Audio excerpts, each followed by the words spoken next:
Drama Chick here.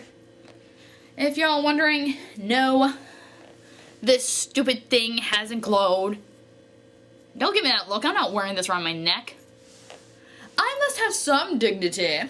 Also, sorry I really haven't been doing anything lately. As y'all know, I work in theater. And that means that around Thanksgiving and Christmas, you all come and bug me. I don't get the holidays off. I've just now gotten done with a lot of stuff. Not getting into that right now. But I'm not really a fan of Christmas anyway, so I decided to wait until it's a time of year that I love. And that is ShadowCon time! ShadowCon, my favorite convention where I get to hang out with pirates and steampunkers, almost Star Wars characters, and there's gaming, belly dancing, and incredibly crazy stuff like this. And you can buy a cork that just happens to come with a bottle filled with mead. But the thing is, Hachiko is not letting me leave the hotel room because he wants me to do a Christmas review. All reviewers do Christmas reviews. Oh, come on, Hachiko. Not everyone has to do a Christmas review. Fine that it is a Valentine's Day review. Get that off the screen. So let's do this belated Christmas review with one of my favorite films. It's a can, it's a bomb!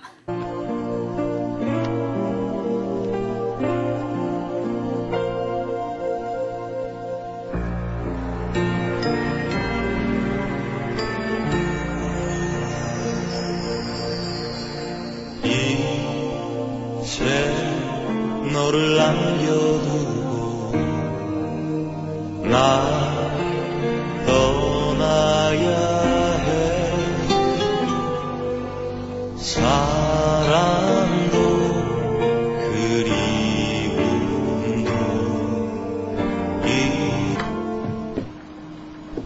아이 화장했네?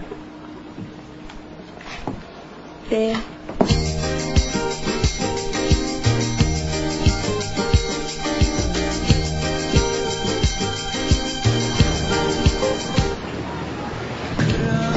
들어가도 되냐고요? 나를 보지 말아요 가버린 날들이지만 잊혀지진 않을 거예요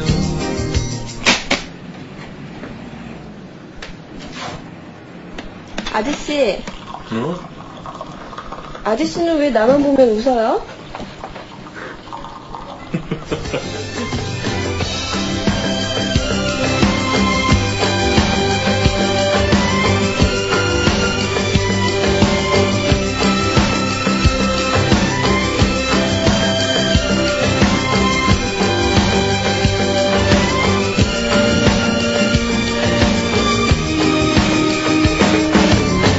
생각나면 들러봐요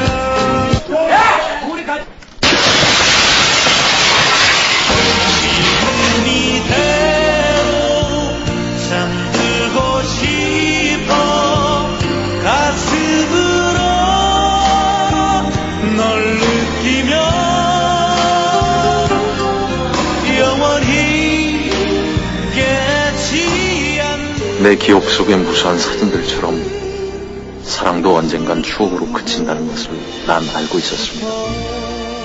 하지만 당신만은 추억이 되질 않았습니다.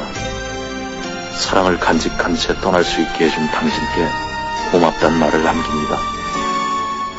That was not It's a Can, It's a Bomb. That was the Korean film Christmas in August. What the hell, Hachiko? I couldn't get It's a Can, It's a Bomb, so work with this. This just made my job a lot harder because, you know how I said in the last review, my Mandarin is awful? My Korean's even worse, so I'm not even going to try and say anything in Korean, so... Good morning, good afternoon, and good evening, depending where you are in the world, what time zone you're in.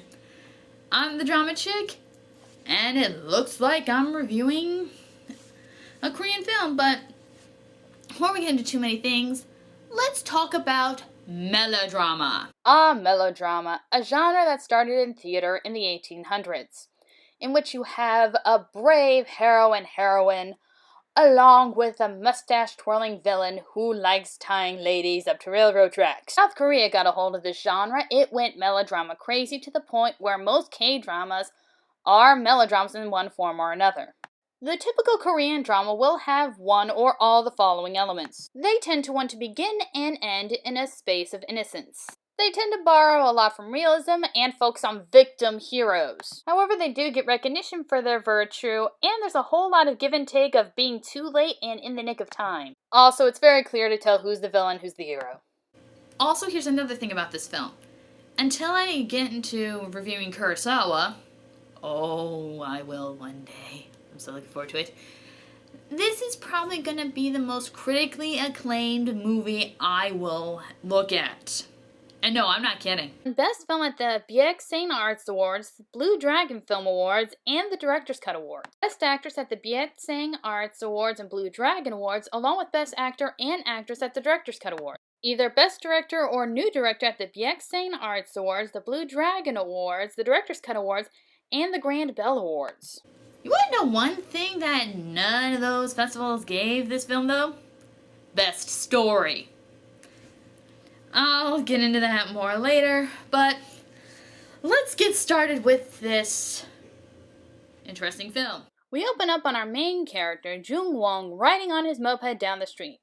And yes, I know what you're thinking. I know you're all thinking it, so let's get this joke out of the way. Oh my god, it's Jackie Chan! Oh my god, it's Jackie Chan! It then, for some reason, immediately cuts to him in a doctor's office. But there is a reason for that. Hey guys, you want to know the big twist of the film that they kind of hint at but never really tell you? He's dying of a terminal illness that is never mentioned or explained. Please post your profane exclamations in the comments below. Well, let me rephrase that. They do talk about it a little bit, but instead of having a discussion with the doctor, they just cut to this scene. And then this scene of him kind of being a creeper in front of a school. Get used to this, everybody. This kind of stuff happens a lot in this movie. We get another extremely abrupt transition when we go to Jung Wong's work, where we see that he is a portrait photographer. We see this random lady come in, again, we never see her again, so who cares, complaining that the portrait isn't a good likeness, and so decides to get a new one, with a kind of camera you will never ever see again. Oh my god! Film! And oh my goodness, look, they have Kodak! I have not seen that in years. Kodak. Let's see, this movie came out in 1998, so add in when digital media became real prevalent. Dude, you are so lucky that you died when you did, otherwise your business is gonna go into foreclosure in a few years. He doesn't really seem to care about his business either. He's willing to leave in the middle of the day. But then he wouldn't meet our main female lead, Darim, who is a Korean meter maid. Well, technically they call her a traffic cop during the movie. She's there because she needs some pictures blown up to give people tickets. While waiting on the photos to blow up, we see one of only 3 instances we see this guy taking any medicine. And it's from a bag. I don't think those are recommended by a pharmacist. You know, I should mention how this film technically takes place in August, and there's absolutely no Christmas in this movie except in the title. Well, back to film. Darin's waiting outside, and so he decides to get her an ice cream, and they share a very brief but kind of cute romantic moment. We then get a nice scene with Jung-woo and his dad, who does not get a name. He's just kind of called Dad. Now there's a pointless scene with a bunch of kids. I'm skipping through this and going straight to the part where Darim and Jun-woo actually talk and bond a little bit. That scene went on for like 3 minutes, people. It's really boring. Well, they bond over the heat and the pictures, and Jung-woo is able to act manly and stop boys from fighting and being stupid. That is the face of a very creepy woman, everybody. We then get a random scene of Jung-woo meeting his crush from elementary school or high school. It's never really explained. This is all told to us in voiceover, by the way. None of this is really shown. We then immediately cut to Jung-woo looking at the display and the voiceover telling us that that is the same girl we saw earlier. This also establishes the major theme of the film in photographs and how important they are in remembering things. We also then get a glimpse in life of a traffic cop and how much it sucks. Darin then goes to Jung-woo's shop again, claiming that her camera needs to be fixed, although it's pretty obvious she wants to flirt with him and is able to guess his birthday, how old he is, and a lot of stuff she really shouldn't know. People, when a person of the opposite gender or the same gender seems to know more about you than a stranger should, this should be your reaction. Call the police. You're then sent without transition or real reason to this random fish market, where Jung Wong is going to find and kill Nemo. Also, we get to see this. And what is it? It is fish heads! Fish heads, roly-poly fish heads, eat them up, yum. We then get this wonderful dinner scene where they are eating the fish heads with Jung Wong and his family, including members we have yet to meet. And I am fairly certain the little kid right there is a boy. I hope you liked seeing this wonderful family moment. You're never gonna see the little boy and the lady again. And then Dottie decides to be stupid and lug a huge package in the blazing heat. Well, she does have to run into Jung Wong, and he is very nice to give her a ride to wherever she was going. We now get another scene with the school crush. However, in a scene that I didn't bother to cover because it wasn't truly important, you learn that she's in an abusive relationship with her husband. She also is the first person in this movie to ask about how sick he is and how he's feeling. Whoa, wait. Male lead has a crush on married woman with abusive husband.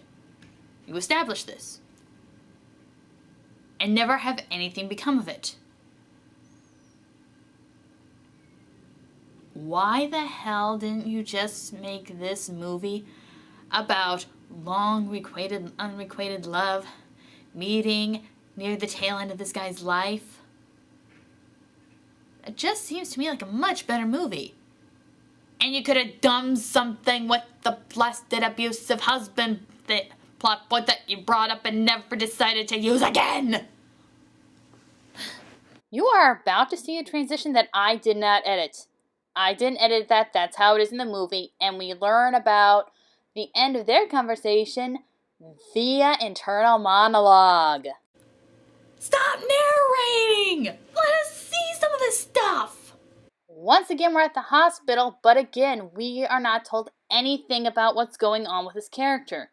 We have no idea how long he has, how healthy he is, and how long until he dies. We are just told that he is really, really sick, but there is nothing that indicates through any visual language of film or makeup that there is anything wrong with him. Oh, by the way, everybody, we're over the halfway point of this film. Yes, we're at the halfway point and nothing has happened either in this guy's life or in the romance. You fail writing 101, dude! The relationship has not even gotten to holding hands yet, people. This makes Return to Me look like a porno. Instead of any conflict that has to do with loving someone who may soon be gone, they decide to share ice cream instead. And when they meet the next day, this is what I was thinking. So, you're gonna tell her you're dying of illness and you can't pursue a relationship, right? Right? No, instead he seems quite content to leave her on the lurch, not commit to any feelings, and in general, just be, Buddy, he's an asshole! Yes, I should be caring a lot more, but I don't. Well, he goes the next day and again is creepily looking at children, and I'm beginning to wonder about him. But it turns out he was just meeting with the instructor who's a buddy of his, and they get really drunk and pee on a wall. Get ready for a abrupt transition in 3, 2, and 1. Once more, I didn't edit that, and guess what? We're now in a police station with our main guy suddenly there. Look, I didn't even realize he was there for a minute, but he's at the police station and has a huge freak out, and we're not given any reason why. Hold on a minute. just so y'all know, we are never told how he got arrested. Again, please, movie, show. And there are no consequences either, because the next day, Da-Im is at Jung Wong's shop, and the two just kind of talk and flirt, and she gets her portrait taken. And the next day, we see Da-Im going, you know what, I really like him, I'm going to get pretty. We're about to get into a few scenes that, in my eyes, are some of the best in the movie. And if the rest of the movie was like this, I would not be ripping it to hell. First, we actually get some foreshadowing and character development with this family getting their portrait taken, especially with the old lady. I'll come back to her in a minute, I just wanted to mention her now. We now get a moment between Da-Im and Jung Wong that, in my opinion, should have been much earlier in the film, where you really see a budding romance starting and not just harmless flirtation. Remember that old lady? Yeah, she's coming back in order to get a portrait that she plans to use for her funeral maid. And it's kind of in this moment you feel as though Jung Wong is realizing he may have to do this for himself soon. That night, he even decides to lay next to his dad, and even though nothing is said, thank heaven, at this point of the film, all the narration really seems to stop. The look he gives his dad right there is the look of someone knowing he's on borrowed time and just wanting to spend a little time with his family. Hell, even his relationship with Da-Im is starting to feel like it should have through the entire film. You really start to feel as though Jung Wong is really falling for her and kind of regretting it at the same time. We then get a scene with Jung Wong and a bunch of his buddies from school. Too bad none of them have been introduced to us except the one guy, and we have not been told about the relationship in the past. This feels like stuff that should have been in the beginning of the movie. And they all decide to get a portrait together, and even though it is unstated, it is quite obvious they all know he's not going to be there for too long, and they just want one last memory. Now my favorite scene of the movie. Jung Wong's dad is having trouble understanding how to program the remote with his TV. And Jung Wong, knowing he's going to die soon, writes the instructions down. This is stuff that really should have been at the beginning and hinted at it, and I'm sorry.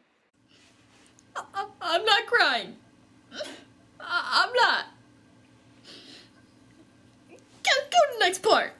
Oh, thank God, one of the many pointless bullshit scenes that's in this movie of Jung Won just kind of doing his job and taking a picture. Fast food and beer. Sounds like one of my dates. Yeah, as you can guess, this is Da-Im and Jung Won kind of talking and having their first real official date. And Da-Im mentions that she has tickets to an amusement park. For those of you who don't understand Korean culture much, this is kind of one of the staple early dates. They have a wonderful time. Again, I really wish this stuff was in the middle. And they just have a wonderful day. And again, Jung Won decides to be an ass and not explain his situation to this woman. Back at his store, he is leaving instructions on whichever family member is going to be taking over the store, how to run and how to work everything.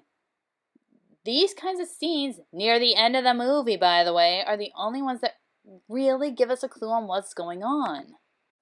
That night, alone in his room, he's screaming and doubling in pain on his bed on the ground. Da-Im, meanwhile, is waiting for him to give the courage to say that she loves him. He doesn't show up, so she leaves on the bus.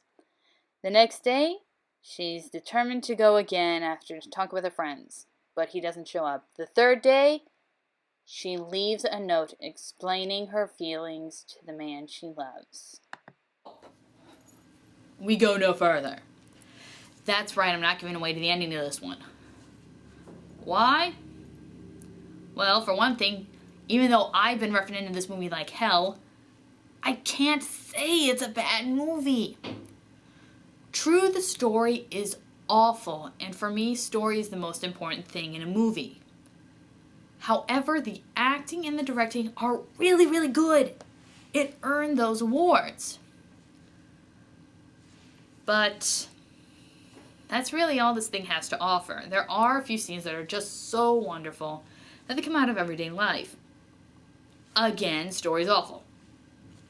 But that doesn't mean there are not those of you out there who will think this movie is stupid. There is a reason that this film is considered on the top of the Korean melodramatic romance films. I don't mean near the top, I mean like top 10. Look the list up yourself. Again, see this thing for yourself. If you don't want to see it, there's Wikipedia. Okay, Hachiko, I'm done. Can I go con now? Please? Please? I want to con! You guys have no idea how much I've been holding this energy back. I feel like I'm about to explode. All right, you can go. ShadowCon time!